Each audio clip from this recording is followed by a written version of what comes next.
Hello, everyone, and thank you for joining today's webinar. Today, we're going to focus on fixing the file security, the research we've done with our partner here at Ponemon Institute as well. I would like to introduce Mike. Mike, would you like to say a couple of words about yourself? George, good morning.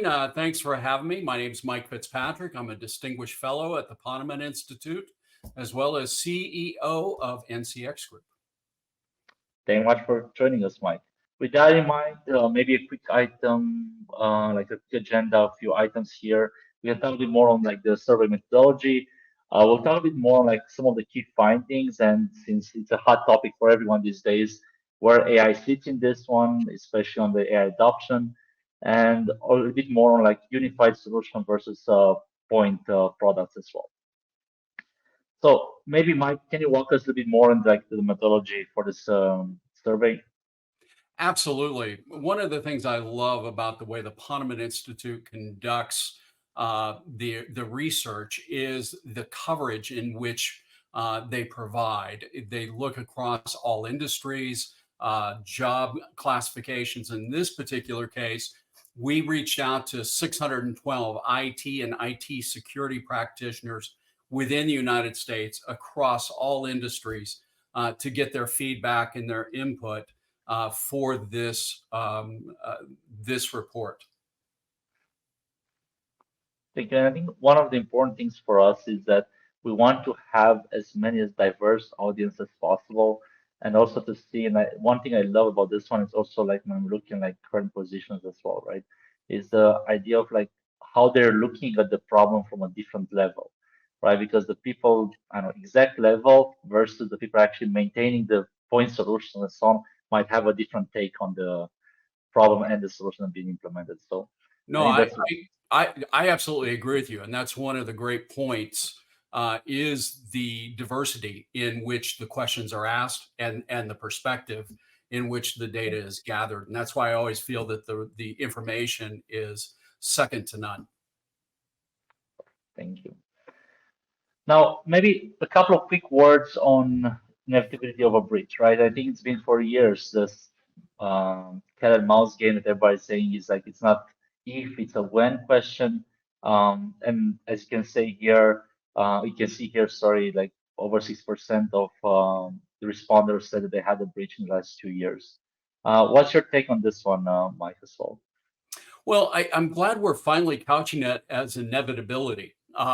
It's Yeah. it's not necessarily an if or a when anymore.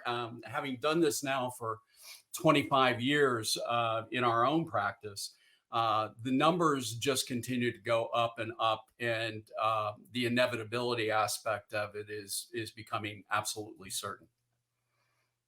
Right. And it also is different, let's say, level of I don't know how bad was it or not, let's say, but at the same time, it's definitely inevitable to have a security incident, I would say, and you can see that in our responders as well. And definitely, there's that comes with a higher cost as well, right? Like, and you can see here some numbers on uh, how much this actually impacted them, and the average was roughly 2.75 million as well. And I think this is the part that's interesting for me, right? As I was trying to say before, depending on how bad that incident was, so I'm not going to be more, I don't like doomsdays kind of like phrasing and so on, but when you look at those averages, that starts being very significant, right? Like even the fact that 21% of those actually were over a million in cost, that's already very significant for any business, right? So that is definitely something that's going to end up in, I don't know, leadership reports in even like discussed on the board and how we're doing to like prevent those kind of things and so on. Well, and I think the breakdowns really show the diversity in the size of organizations that were surveyed as well. In the SME space, for example, even within our own practice, that disruption cost is typically 240,000 a day, upwards of 22, 24 days, 5.2, $5.6 million by the time it's all said and done. Those numbers skyrocket as you go up in size of the organization or the complexity of the organizations. So I thought that this slide was great at really instead of giving a blanket number, which we have seen for so many years, Yeah. really breaking it down into what I believe is probably the size of the organization more than anything else. Very good point. Thank you. Yeah, like it's very hard to say, I don't know, 3.8 million or someone else I said 5 million and so on, because they're blending a lot of things together and so on. But yeah, that's a very good point. On like when you're looking at organization size as well and how much that costs them per day. Um, and then like the next thing I think it's a little bit more of a discussion on like what are the actual risks, right? Like where people are looking that are more concerned about, right? So one thing is, yes, once security or data breach is like security instance or data breach happens, what is, I don't know, the biggest impact on, and usually is definitely employee productivity and so on. But when it comes to like customer data, when it comes to like PII and so on, that's definitely affecting their business.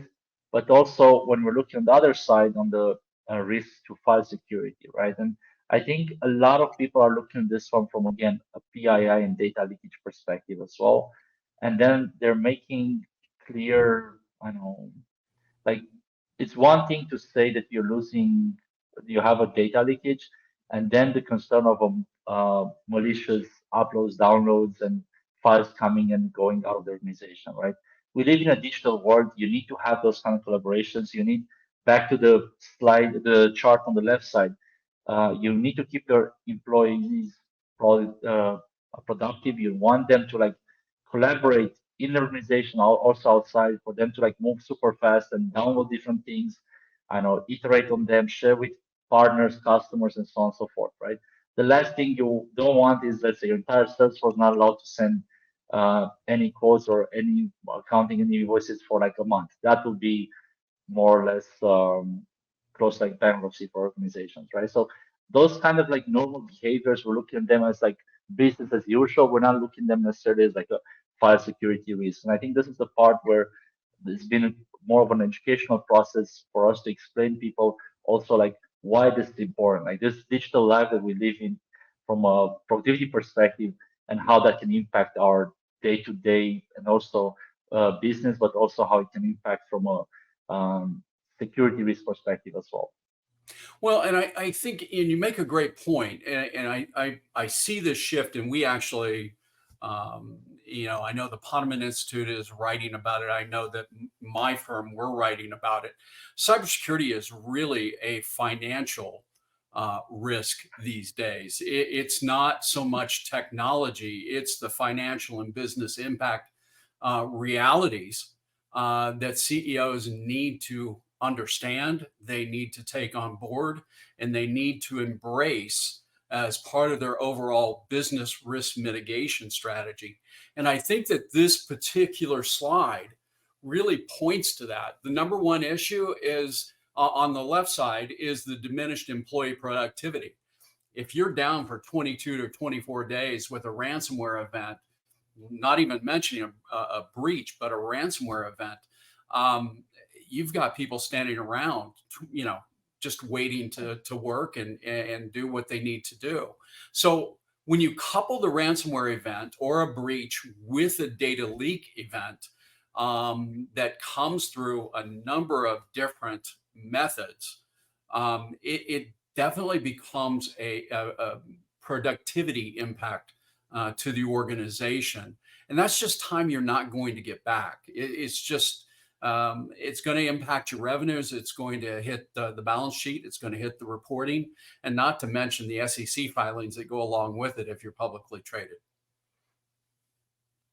That's a very good point. And I think one thing I like also on the employee productivity, one thing I want to highlight from the right side as well. So yeah, right around like the middle of that chart says like malicious open source software and Yeah. packages. Like that's actually an interesting one for me because in general, every organization they want their engineers, and these days any organization is also a product organization as well. They definitely have products. They have like their website, like internal tools, also like I know partners, portals, and so on and so forth. So everyone has like an engineering team with building their custom products and so on. So They want them to move super fast. Usually, this is a very expensive organization. They don't want to put any um, I don't know, restrictions on them, but there's a huge rise in malicious packages, right?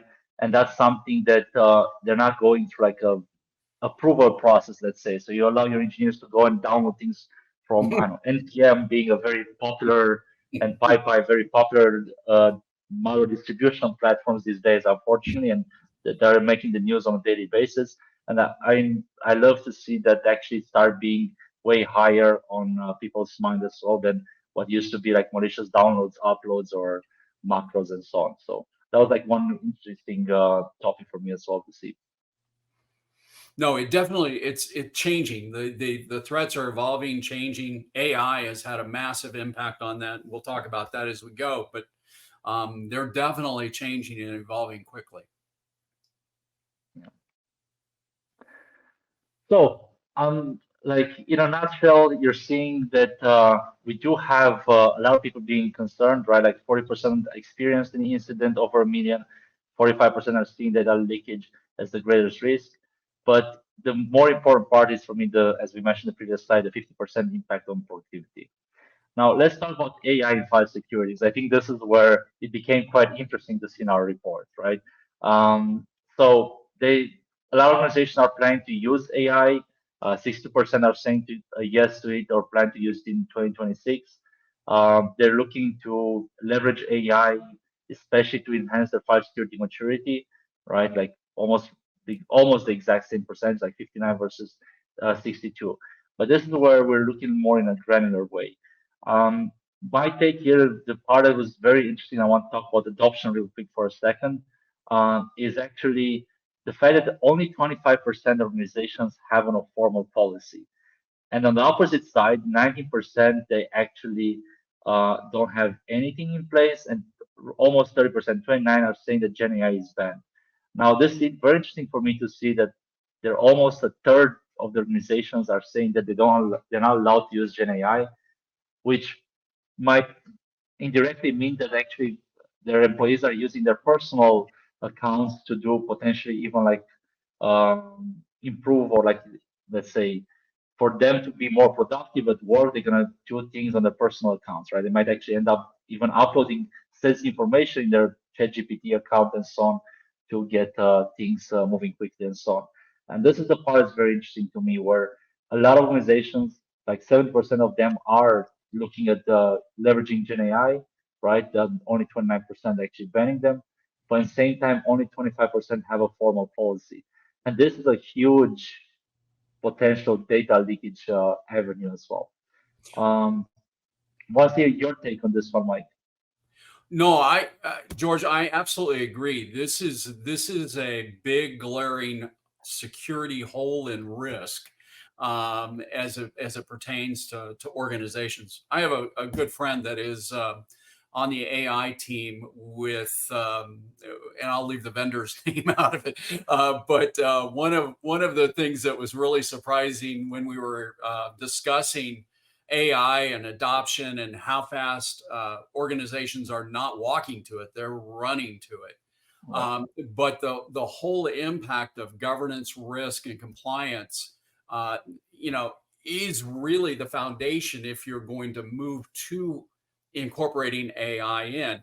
It's interesting that they've got a policy. It would be and this is just the consultant in me, to find out what is the depth of that policy. Is it a shallow policy, or has there actually been Fair some play. thought to it? And I think it's interesting. I think the adoption is moving at light speed. The recent article that I wrote, AI um, is a lot like a teenager with a driver's license. They're quick, fast, in a hurry, and you might end up in a ditch somewhere along the way. But it's so in this particular case, it's good that they are applying it. It's good that they're starting to think about it. But the leakage of AI into the organization through your CRM, well, I mean, great point with that is Salesforce and the breach that came through that and the reliance on AI within Salesforce. So I think that this is going to be something that we will evolve quickly. But you're absolutely spot on from a data leak perspective and the opportunity to have data just leave the building, either intentionally or unintentionally. Right. I think, and I can speak also our experience when we're looking at, let's say, having our agreements with some very large organizations that the technology teams, they want to adopt it super fast. There's also an AI risk team that or legal is brought into the conversation. They have a very different view on the landscape than the technology teams, and that's where there's a bit of friction. That's where I see like how those formal policies, to your point, are very different from one organization to another. Just claiming we have something in place versus actually having something very strict in place. But more or less, everyone needs to move in that direction as well, and they like it or not, that's the world we live in. Otherwise, I don't know, we can end up being in the dinosaur world. Let's say if you're not moving fast enough.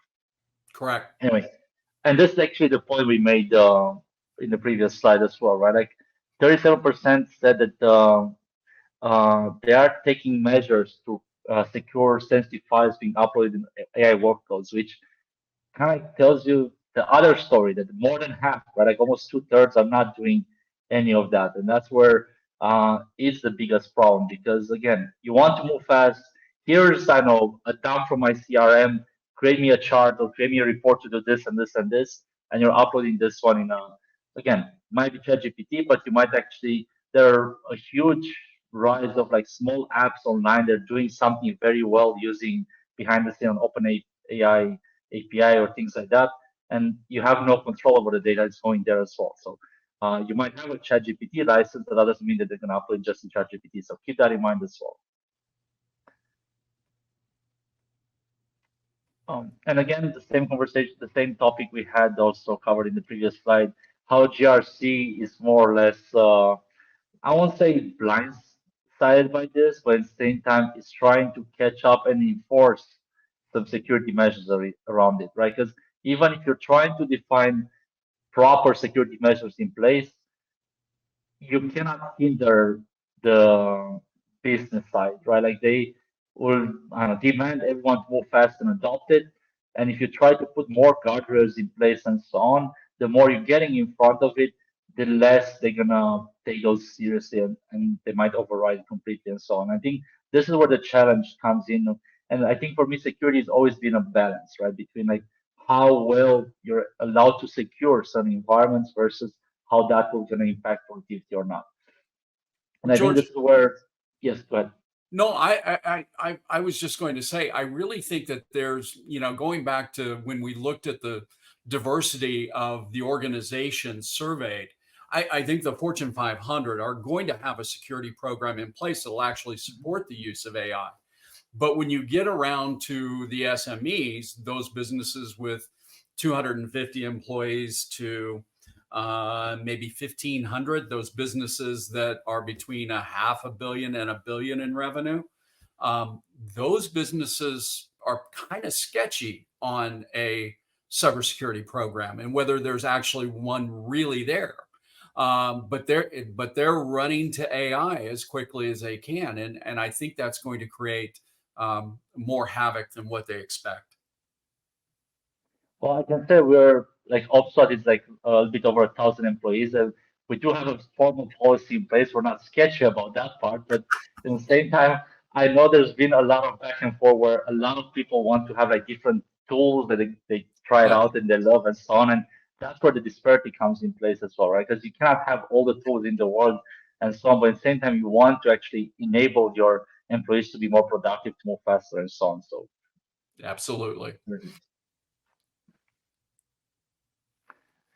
Right, and this is something that I think it's more or less, I don't know, I don't want to call it like old news, but there's nothing new here, right? Like it's always a challenge on like people to actually detect the threats and the not even to mention like by the time they understand what really happened and then contain it and remediate and so on takes even longer. But um, this is a good example, like 30% say they can detect and respond more or less in a week or like more than a week and so on. And I think this is like there's a huge investment on the cybersecurity side to close that gap to be able to like contain the risk within seconds or minutes, not weeks, but at the same time, we're still living this world. Anything to add here, Mike? No, I was just going to say, I think a lot of it is getting better, especially for those organizations that are utilizing, like CrowdStrike or Arctic Wolf or some of those platforms to actually implement AI at a SOC level to be able to incorporate, remove that dwell time from a potential attack. So, we're getting better. AI is very, very important from that perspective, and definitely with what you're doing at OPSWAT with your platform across the board as well. So I think there's massive improvement that we're going to see, especially with AI being additive to that process and determining what is a threat, what isn't a threat, and taking that out of the control of humans. I think is definitely going to make things better. Right. And maybe one thing like there are a lot of initiatives on AI SOC, right? Like to be able to triage and even remediate some of those and avoid wasting time on false policies and so on and so forth, right? Because I think that's the everybody hates to Yeah. have like thousands of alerts per day and you're wasting time or where you shouldn't, right? So there's an investment, a big investment, let's say, from the industry in having AI triage better those risks as well. And I think that will change completely, right? Because then you can actually focus on the top 5 or top 10 things you have to do because you're not going to have a huge team to focus on all 30,000 alerts that you get on a daily basis. But yeah, I agree to that. No, it definitely improves things. I mean, you go from the early days of SIM, and just looking at all the data flow coming through. And I actually worked for the company way back when that invented SIM, so I was there in the early days when that took place. But it was a massive amount of data, and to now start to get a handle and control on it, it is definitely going to make security teams and organizations more efficient. Great. And then we're moving a bit more on like where the focus from like point products, right? And maybe to give you a quick view on like how I see things at least. Um, there's a huge ecosystem where the files are flowing, right? Like it can be from you mentioned like CRM, but like I know things like even email, Office 365, G Sure. Suite, and so on, right? Like a lot of productivity files, file sharing solutions, and so on. Like you're collaborating with partners, MFT solutions, and so on and so forth, right? There's a huge ecosystem around this one, and the expectation indirectly from the business is like these things being more of an IT tool is that indirectly each of them have their own security features and they're taking care of that one as well. But then you have zero visibility and in that entire ecosystem or zero control over that because you don't have a single way of doing things. Each of them have their own security features. Some of them are looking more from like access and encryption rather than like a model perspective and so on and so forth, right? So there's a very different landscape from one product to another, from each category, one category to another, and so on and so forth. And then you don't really have the ability to go and say, yes, this is what I see in my entire environment, and I'm going to apply the same technologies in the same manner, right? Maybe on the website, you're scanning with your web is the one that has some scanning capabilities using ClamAV and open source versus what you have on web proxy versus what you have in email gateways or Office 5, Microsoft Plus, and so on and so on and so forth. So it's a very diverse ecosystem, but at the same time, very different from technology delivery perspective. There's a very different technology stack as well that's solving these problems. And this is the part that when I'm looking at these numbers, start making it becomes very clear that people know that they're using those ones, but they don't really have the confidence in actually how those things are being secured, right? Because they don't know exactly what is behind the scene. Most of vendors are not disclosing what they're doing from a security perspective when it comes to like some of these cloud vendors like security, we have, I don't know, you can actually bring your own SSO and we have encryption in place or things like that, right? Like that's not truly security. But anyway, so then whenever you have files, you need to understand their life cycle, you need to understand where they're at, what kind of files, especially the like sensitive files, how they're being stored, how they're being shared, and how who's accessing what, and what is stored in those files, and so on. Any comments on this? No, I think the one takeaway that I had on this slide as I looked at the data was in the security of file sharing and email, and the other area was in backups.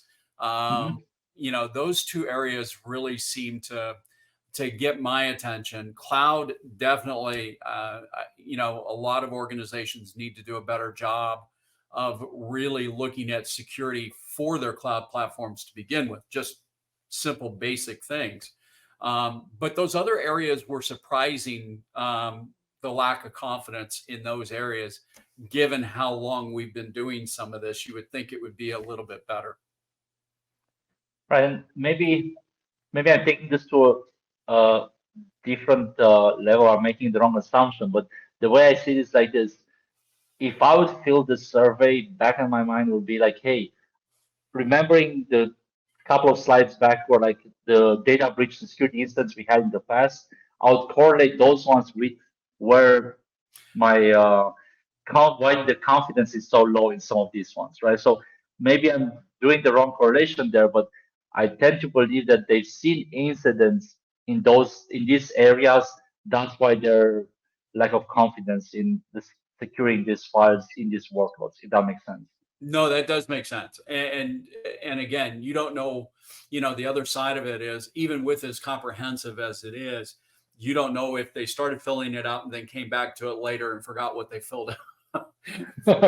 That's a fair point. but no, I joke. But it's one of these things that uh, the lack of confidence. I definitely see why cloud is at the top of the list. I mean, when we're at NCX, when we're doing assessments, we're always finding roles and permissions just completely out of whack on the cloud side of things.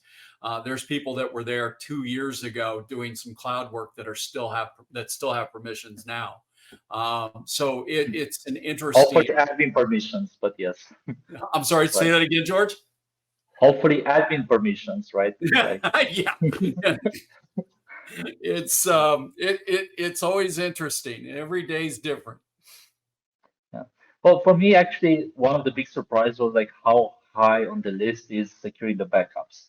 And the reason for that is, in theory, you have like defense in that multiple layers of uh, detection or threat prevention and so on by the time you can actually back up the workloads, the file storage, and so on. And they have no idea what's on the files on the backup side either, right? So, and in case of a ransomware incident, to your point, you have to move fast and restore immediately. You're not going to wait 20 days to restore your business, right? And Yeah. look at that lack of confidence in that, right? Because pretty much that is the when the worst of the worst would happen in your organization, you have to rely on that one, and you have most like half, more than half of the response they really don't trust what they have there. So that Well, was the other side of it, and we see it, George, we see it in the assessment work that we do when we actually do go through and do a mock restore. Um, it is it's interesting. I'll just put it that way. They should test a bit more. Just the consultant side of me is saying they should test a little bit more on the backups to make sure that they work when they need them to work. right. Yeah, I heard as well that most people are not actually running those tests. They're not restoring them to make sure that that will work when things are actually going bad. But yeah. Just take it for granted. So, like we discussed, like the low confidence comes as quite a bit from this dispersed ecosystem and different expectations that different solutions are tackled in a perfect way, more or less, I would say, right? And you still lack that visibility. And with all that in place, I know it becomes like a way bigger blind spot because you don't really have that visibility on what happens in your organization. Um, so Definitely a serious blind spot. And we talked a bit more, and this is more from like an OPSWAT research perspective as well. based on some of the technologies that we have part of our portfolio, right? So we have a file management platform, and depending on the files that are being submitted, we're looking at a different way at those files. And these are some of the technologies listed there. And we want to see a bit more on like how familiar the audience is and how would they apply this and so on. That's part of this section on like what file security technologies should apply. And I love to see that. There's a lot of interest in some of these technologies, right? DLP is definitely high up there. CDR, continuous design reconstruction. There are mandates on SBOM, but I was interesting to see that it was very interesting for me to see that country of origin made number one. What's your take on that one, Mike? I got to tell you, that was really interesting to me. And I think it's about time. I've always correlated, cybersecurity and geopolitical issues is kind of going hand in hand. So, the country of origin aspect of it, I think is an incredible first step these days, because you never know where the data is going, where it was actually created. Is it real? Is it masked? So I think that having that information and applying it, I think is a fantastic step in the right direction. I thought the CDR aspect of it was really good too. That they're looking to apply that and incorporate that into their thought process. Sandboxing, we're seeing a lot of sandboxing day in, day out. The use of threat intelligence, that one seems to be growing significantly. So that one I thought was nice to see that on the list. Yeah, I would expect that one to be actually top of mind. I like to, almost to have a bit reverse this list. So that was interesting to me as well. And I expected like DLP to have already like a significant presence. And back to your point as well, depending on the organizational size as Yep. well. But definitely, and I can speak on what we're seeing here at OPSWAT when it comes to like CDR adoption. That most people are coming to us. Let's say if they're coming to us first for multi-scanning, they're usually dealing with CDR combining with sandboxing and so on next to it, not just like the multi-scanning component. So it's a perfect fit in some use cases, and people understand it very easily, and they're way more risk adverse, and they're okay to like change some files to make sure they're secure, right? Like kind of you have like a job portal, you accept resumes. You're not gonna have what's the point of having a JavaScript in a PDF or a macro in a docx when you're inspecting strictly a resume, right? Or things Yep. like that. Or it makes total sense on that. Um, so maybe real quick, if I can do like quick crash course for 5 minutes to explain some of these technologies the audience is not familiar with. For multi-scanning, we like OPSWAT OEMs, 35 different vendors, and we run all of them in parallel, right? So that means that we take care of like deployment, licensing, but very important, the multi-scanning part is strictly on the static detection. So this is not the full endpoint solution, the endpoint security product. It's strictly the static um, detection capabilities, right? So think about like point that SDK to a file and say, is this file good or bad? And if it's bad, what's the threat name more or less? So when we're looking at that one, again, this part it becomes kind of like a part of their strategy for almost two-thirds of the responders for either now or in 2026. And I think this ties back to the idea of defense in depth, right? You cannot rely on just one engine to do everything end to end. And this back to also the idea that, hey, I already have something, it's good enough, I can tick the box and move on. I think we moved past the idea of like ticking boxes. Any comment on that, Mike? No, like I said when we were preparing for this, I think the whole use of multi-scanning is a great advantage, especially with the number of engines that you can utilize. It's something we've recommended, quite frankly, George, since 2002 when I started the company.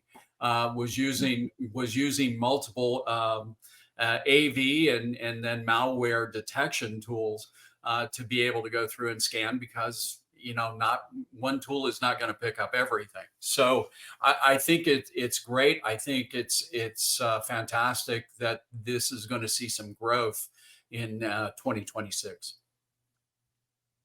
Thank you. Like, I think one thing that's very important to mention is that the endpoint security products are meant to protect the endpoint, like a laptop or workstation, a server, and so on.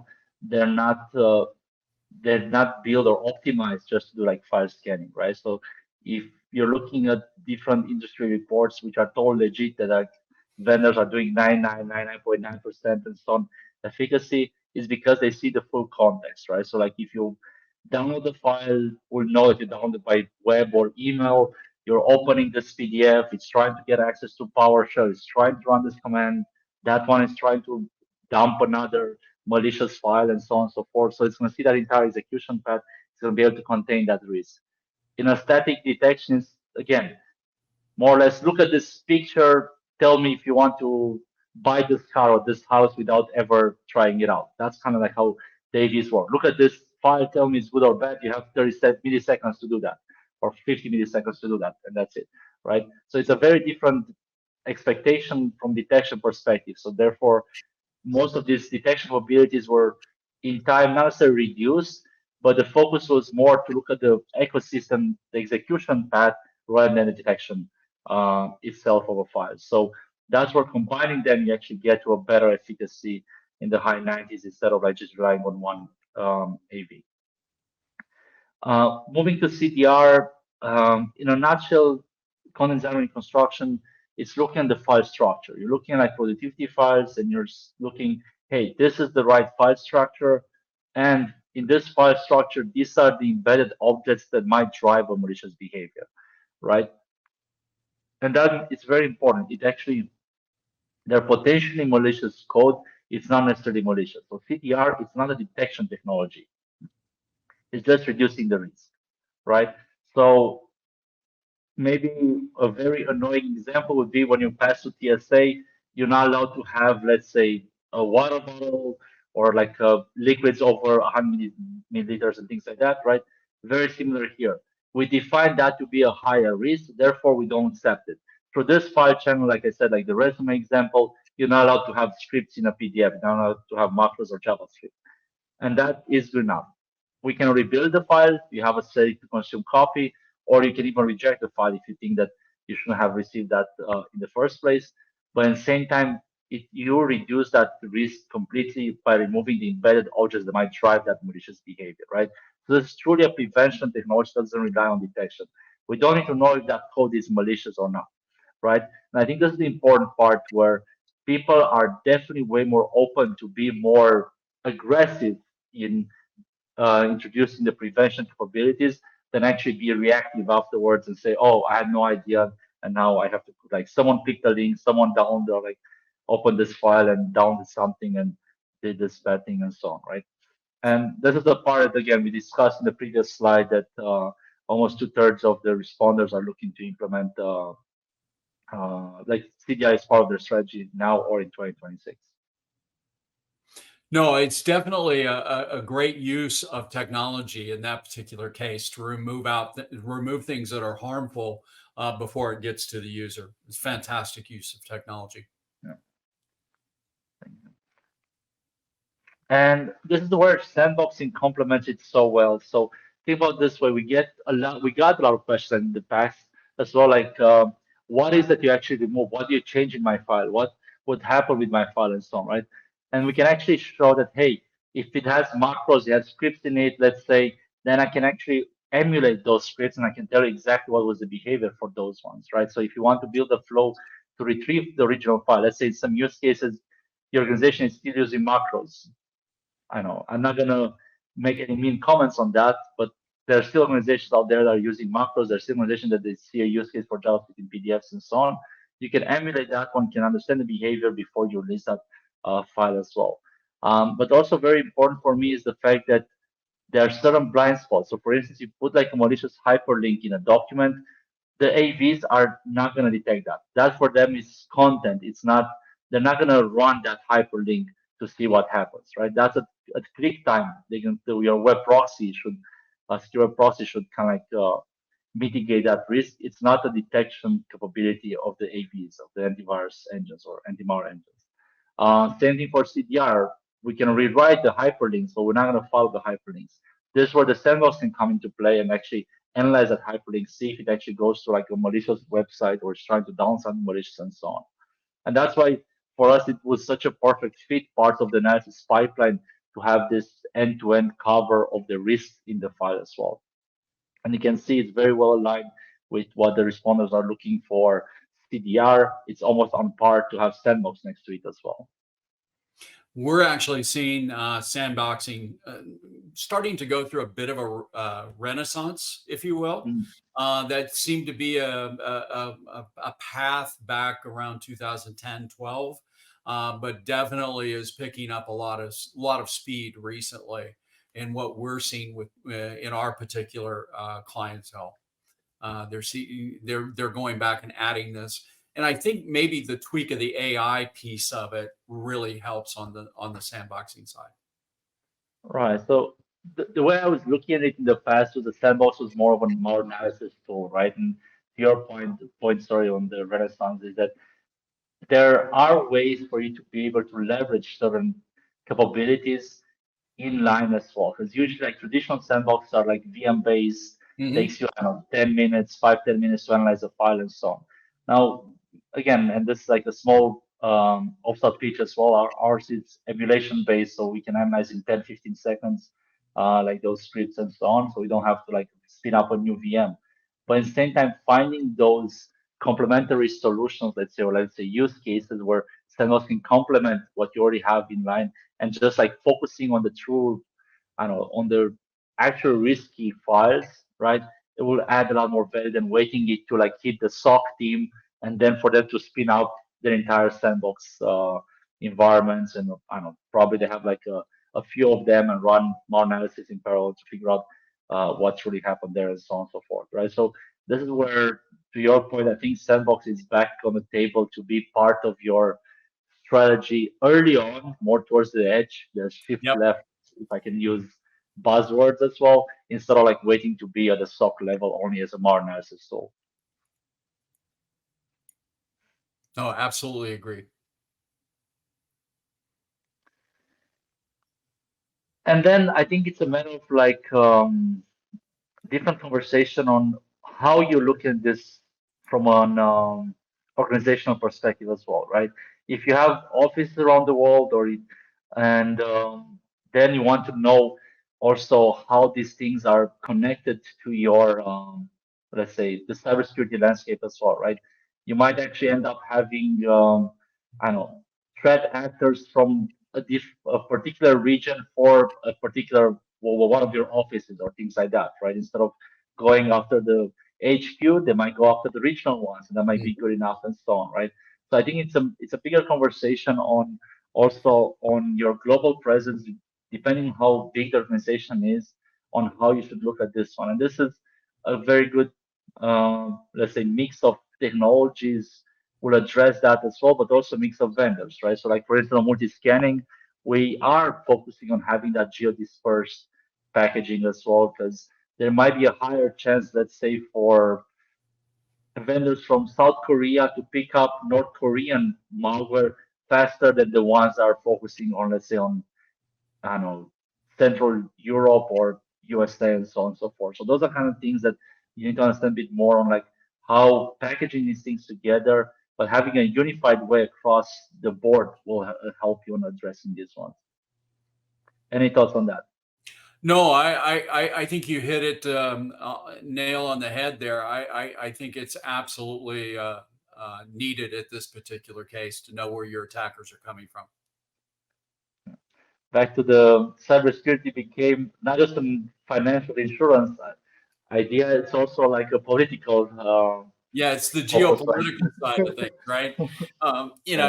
It's at some point I can tell you a story about an event that we were in the middle of real time and with a geopolitical twist. But no, I think that knowing the origin is huge these days in light of everything going on in the world.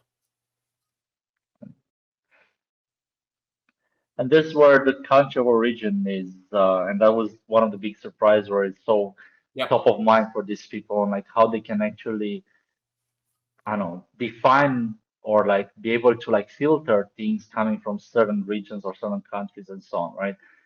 In some cases, there are mandates. In US, there was a mandate against using certain vendors, Chinese vendors, part of our telecommunication 5G strategy and things like that. But anything critical infrastructure on like where what vendors you should use, what from what regions and so on, right? It's very important. I think this is the part where we like it or not, to your point, we need to look in it from a geopolitical perspective as well. Who are our allies and where what we can use where, right? And yes, it's always going to be a discussion on like on the business side that I need to select, I know, maybe I'm not going to say the cheapest option or something like that, but you need to take consideration also their country of origin and what is part of the supply chain for that vendor as well. Because this is the other part that's important, I think, also on the SBOM side, on when you're onboarding a new vendor or new product, make sure the supply chain is I'm like, you cannot ensure that this supply chain is fully secure, but they actually have a proper supply chain program in place and they're actually doing a good job maintaining that as well. Because otherwise, yes, you might put things in place for country of origin directly or hire, I don't know, contracting something from US, but one of their big components they're going to use are coming from a country that you don't want to use or you have restrictions against and so on. Well, and it really comes down to providing more detail. And I think at the end of the day, if there's more detail and more information, organizations are able to really make better decisions. I mean, in your world with OPSWAT, I mean, in your where you play in the way of critical infrastructure, I think we start to get into a different discussion of what is critical infrastructure these days. I think that that's an important conversation that needs to be had.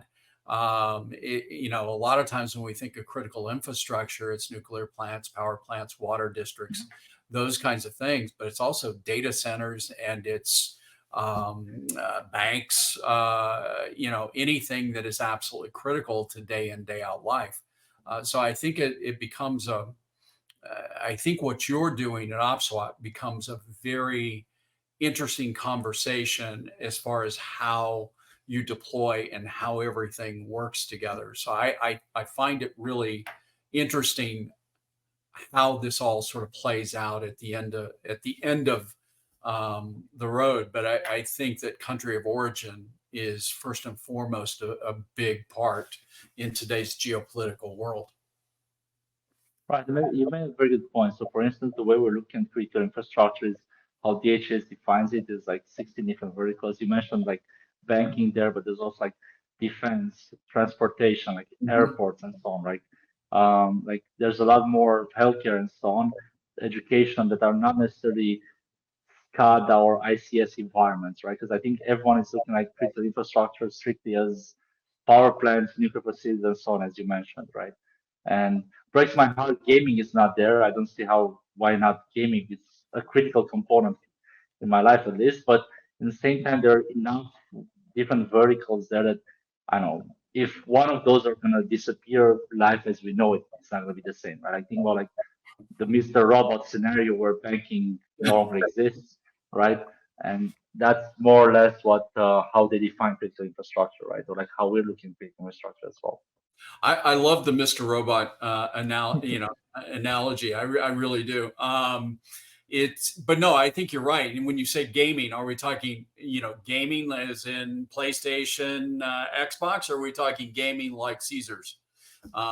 Yeah, Uh, so might not be the topic, but I do have a PlayStation, an Oculus, an Xbox, a Nintendo, and so on. So I keep going. But um, I think in general it's like this, right? Like anything that touches our lives these days, there's a big industry behind it, sure. right? And it's all of those are prone to be attacked, right? So yes, I will survive without gaming, but I cannot survive without banking, for instance, right? I think that's the Exactly. reality. Exactly. Nothing. It's gonna be a boring life without gaming, but yes, I'll survive. But yes. Okay, so again, back to this one that was a bit of a surprise for me, but I'm happy to see there's actually taking properly in consideration of country of origin to be um, more than three quarters of the responders are looking to like implement this as well. And then real quick, couple of minutes. Sorry, go ahead. No, Go ahead. I think we covered this. This is really good. I think it's a great step for country of origin. Okay. Then real quick, when we're looking at Managed Defender, that file analysis platform I mentioned before, is just a way for us to orchestrate all these technologies to like provide the deepest analysis possible to any file that's passing through your organization, right? And then we have at the bottom, you see there are different solutions from different use cases, right? So if you want to have like kind of email traffic, web traffic, cloud products where your files are in cloud solutions as well, you have like I don't know for software supply chain for malicious packages that we discussed, open source malicious packages. USBs are coming in your organization, exchanging files with your vendors through a managed file transfer and so on and so forth, right? Like backup scanning and so on, not just your storage scanning, but you can also scan for your backups and so on. We have the right integrations, we have the right solution for that, but behind the scene, it's all driven by this Defender platform that's doing that file analysis that we discussed based on these technologies as well. And I think this is the part that's really important to me, right? Like it's the fact that you can actually drive a way to have a unified solution across all your file life cycle, right? So like, or like your file strategy, if you want, right? You can have files flowing in out of your organization through different means and mechanisms, but you need to have a way to like more or less intercept that traffic and have a good understanding what is there and block the one that it's actually out of policy. And out of policy might mean, let's say, from data coming in to be malicious, on data going out might be, sorry, a data leakage or DLP problem. And we're looking at this one. That's what you see on the screen. We have Defender Core, that Defender platform that has over 30 plus anti-malware vendors, and we have most of the known ones there. But you have, let's say, the leading vendors from CrowdStrike, Microsoft, Sentinel One, and so on and so forth, right? Sophos, like McAfee now, Australis, and so on, right? ESET and so on. But we also have a way to orchestrate that one with a lot more, even like more niche vendors, more regional ones, and so on. So you can actually have an end-to-end detection capability using our multi-scanning capability. And then we can actually look in more deeply in the file. If it's an installer, we're gonna check for vulnerabilities. It's a critical vulnerability attached to it. If it's actually a open source or Docker container, we're gonna check the SBOM to see if the critical vulnerabilities there, right? If it's actually a productivity file, let's say a PDF, then we're gonna look from a deep CDR perspective, like break it apart and see what are the risks in those files and just provide the sanitized version, right? Like you always gonna have a risk-free content to consume by leveraging CDR. Same thing from content perspective. So think about CDR is a structure, file structure focused. DLP is more a content focus, file content, not structure, right? So from that perspective, we're looking at what is the risk in that content. What are I don't know, maybe like even OCR, especially in the world of AI right now. There are different ways to like prompt injection to bypass guardrails and so on. So how we can actually mitigate those ones? Because every DLP vendor out there is positioning themselves as like a guardrail, AI guardrail technology as well, and how you mitigate some of those things like white font on white background and things like that that can actually bypass some detection capabilities as well. And then we discussed on country of origin and threat intel as well that are getting a lot of traction, interest to complement the analysis part with more intelligence on what are the next steps or like how this actually fits in your overall strategy as well from, I don't know, geopolitical or also like expansion strategy for some organizations. And real quick, all we built was very focused on what we've done on the critical infrastructure focus. And again, this is not just SCADA. You see some devices there. We have like even diodes and so on to work in those environments. We have a hardware business, so we take care of everything from the cloud all the way to the factory floor, IT, OT communication, sharing files in and out of those environments, even part of like defense projects in, I don't know, with NATO allied countries with secret, top secret environments and so on and so forth. And some of those are in, I don't know, can be in their own data centers. Some of them can be even like in AWS Gulf Cloud or Azure Secret and Top Secret Cloud and so on and so forth. So we have presence everywhere, running from like USB stick for live USB to scan a device, all the way to like Kubernetes clusters and so on. So we've been on the market for over 20 years, and we are expanding our platform to be able to like again provide you the end-to-end solution for your file traffic or like file lifecycle in your organization. And with that in mind, thank you very much for your attention. I appreciate it. Mike, any last thoughts? George, it's been a pleasure presenting with you. And final thoughts are, again, the Ponemon Institute I think, has done an excellent job in correlating this data, gathering this data, and providing always some very salient points with what's going on within our space and in our world. And thank you so much for doing this and shedding some light on some areas that others have not yet found. So I congratulate you on that. Thank you very much. Yes, thank you very much for the Ponemon Institute for all their help on this report. Highly appreciate the help there, and I think there were like some very interesting findings, and I think we're definitely looking forward to like do a round two, let's say, to drill in more into those as well. But thank you very much. Appreciate it.